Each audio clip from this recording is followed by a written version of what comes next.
Lebih dari satu yang menghancurkan diri sendiri. Apakah kamu tahu ini? Long Biao berkata dengan heran.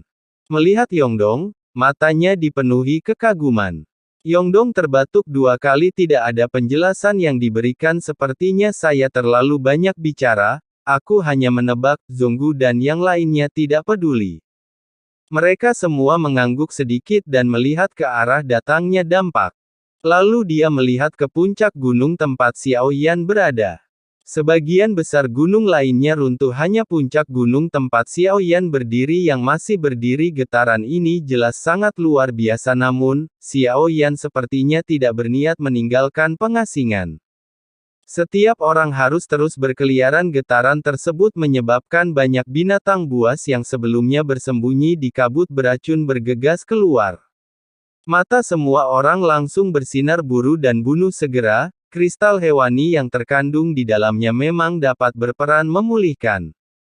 Sambil menelan, kekuatan abadi juga dapat dipulihkan sampai batas tertentu. Meski belum banyak yang pulih, tapi itu lebih baik daripada tidak sama sekali.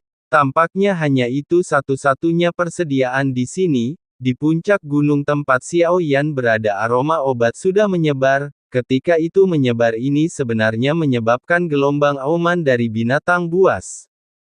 Kamu akan melindungiku? Saat ini suara Xiao Yan tiba-tiba memasuki pikiran semua orang. Ini adalah transmisi jiwa. Saat suara itu datang, sungguh mengejutkan. Apakah kekuatan jiwa sekuat itu?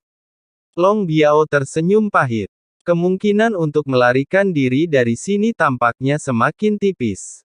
Beberapa orang tidak berani mengabaikannya. Bahkan jika kamu kembali ke puncak gunung tempat Xiao Yan berada, saat aroma obat menyebar, suara menderu di sekitar semakin dekat, baru kemudian mereka menyadari bahwa Xiao Yan sedang memurnikan ramuan saat ini.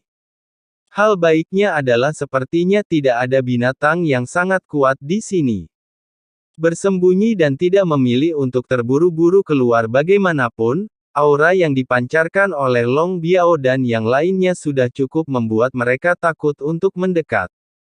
Apa yang terjadi di Istana Chen? Gerakan ini cukup besar. Buntutnya, yang menyebar berbau darah, energinya bahkan lebih mania, dampaknya sangat kuat, beberapa seperti penghancuran diri yang abadi. Meskipun Xiao Yan sedang memurnikan obat, tapi tetap saja mustahil untuk tidak menyadari getaran keras itu. Saat ini, ada pil merah berdarah yang tergantung di kuali obat. Ramuan tubuh para dewa dan iblis telah terbentuk. Yang diperlukan saat ini adalah peningkatan kualitas untuk ramuan ilahi. Pemurnian berkelanjutan untuk meningkatkan kualitas adalah kuncinya. Tidak sulit untuk menyempurnakan ramuan ini. Gunakan saja darah klon dewa asli. Alasan mengapa Xiao Yan bisa memperbaikinya dengan lancar karena dia tidak menggunakan darah dewa asli yang disediakan oleh Qi. Darah dewa asli yang disediakan oleh Qi tidaklah murni. Penuh dengan kotoran, jelas sudah dibaptis selama bertahun-tahun. Memurnikan ramuan ini tidak memerlukan esensi dan darah dari roh asli. Darah biasa saja sudah cukup, terlebih lagi, itu adalah darah dewa asli bintang 8. Kekuatan Qi dan darah yang terkandung di dalamnya sangat agung. Setelah ramuan ini berhasil dimurnikan, kualitasnya tidak mungkin rendah. Xiao Yan kembali sadar, jangan terganggu dulu, mari kita sempurnakan ramuan ini dengan sukses terlebih dahulu. Titik awalnya adalah mulai memurnikan ramuan ini. Xiao Yan dengan hati-hati mengendalikan setiap tanaman obat. Kecuali darah dewa asli, ada juga banyak darah Warcraft. Mereka semua menggunakan esensi dan darah binatang iblis yang kuat, secara fisik sebagai bahan pemurnian. Xiao Yan merasa menyesal jika beberapa monster senior dari alam reruntuhan dari Lingsu masih ada di sana, maka kualitas ramuan ini pasti dapat ditingkatkan ke level lain.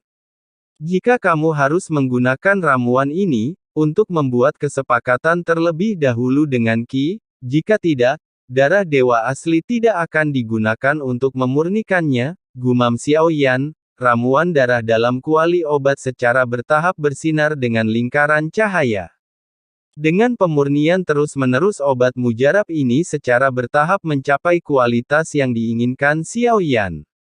Dimurnikan hanya 4 kali obat mujarab ini telah mencapai tingkat dewa, namun, Xiaoyan berencana untuk terus melakukan pemurnian, maksimalkan kualitasnya. Ini bukan sekedar pil, yang lebih penting adalah bukti kemampuan Xiaoyan dalam memurnikan obat. Ingin diakui oleh pembisnis seperti Qi, seorang pengusaha yang bepergian keliling dunia, saya belum pernah melihat ramuan berkualitas sebelumnya. Oleh karena itu, Xiaoyan tidak boleh gegabah tentang ramuan ini. Sekalipun memerlukan waktu lebih lama, kita harus berusaha mencapai yang terbaik. Namun, saat Xiaoyan sedang menyempurnakan ramuannya, di mana istana Chen berada, tempat ini dihancurkan oleh ledakan Ning Yao dan lainnya, dan tidak ada yang tersisa. Benar-benar rata dengan tanah, sebuah lubang besar yang dalam muncul. Sekarang dalam kegelapan gua yang dalam ini, ada cahaya biru yang mengambang di dalamnya saat ini. Di bawah cahaya biru ada juga ular piton raksasa tertanam di dalamnya. Itu mengelilingi hati biru ini. Sepertinya dia tidak ingin memakan hati ini, tapi menjaga hati ini, dan hati ini tentu saja, itu terjadi setelah Ning Yao menerima tanda budak dan meledakkan dirinya sendiri. Pada akhirnya, hanya hati biru yang tersisa. Setelah beberapa saat, jiwa Ning Yao terbang keluar dari hatinya. Tubuh jiwa yang tembus cahaya hati biru ini adalah satu-satunya tubuh yang belum hancur pada saat ini. Hati biru Ning Yao melepaskan vitalitas yang agung. Kekuatan abadi meledak di dalam hati. Tubuh yang rusak berpusat pada jantung mulai tumbuh. Pembuluh darah yang terlihat jelas tumbuh terlebih dahulu. Lalu muncullah kerangkanya daging dan darah. Saat ini di gua yang dalam ini ada secercah cahaya. Itu ditinggalkan oleh Tuan Istana Chen, yang baru saja bangun dan kemudian meninggal. Kehendak dunia kuno yang abadi dan iblis. Apakah kamu membutuhkan prajurit? Saya Ning Yao dari Sensi. Saya bersedia bertarung demi dunia kuno yang abadi dan iblis. Ning Yao memperhatikan sesuatu. Pembentukan dunia ini adalah sesuatu yang bahkan para dewa abadi tidak dapat melakukannya. Waktu pemadatan kemampuan seperti itu, saya khawatir hanya keinginan dunia yang bisa melakukannya. Ini bukan fantasi antara kenyataan dan ilusi. Jadi Ning Yao meraung ragu-ragu. Lihat apakah Anda bisa mendapatkan respons dari keinginan makhluk abadi dan iblis. Mengapa ada putra Sensi yang lain? Apakah Anda ingin menggunakan keberuntungan abadi dan iblis saya untuk menerobos keabadian ilahi?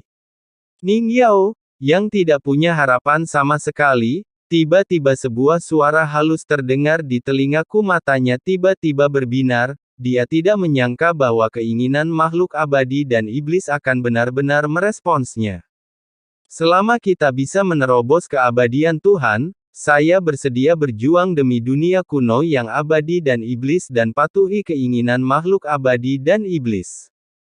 Ning Yao sekarang sangat bersemangat untuk menerobos keabadian ilahi lagi. Hanya dengan cara inilah kita dapat memahami bagaimana Tianxun jatuh. Setelah berbicara Ning Yao baru saja bereaksi. Putra Sensi yang lain.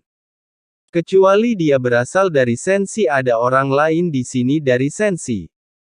Ning Yao menarik napas dalam-dalam, tapi reaksi pertamanya bukanlah Xiaoyan.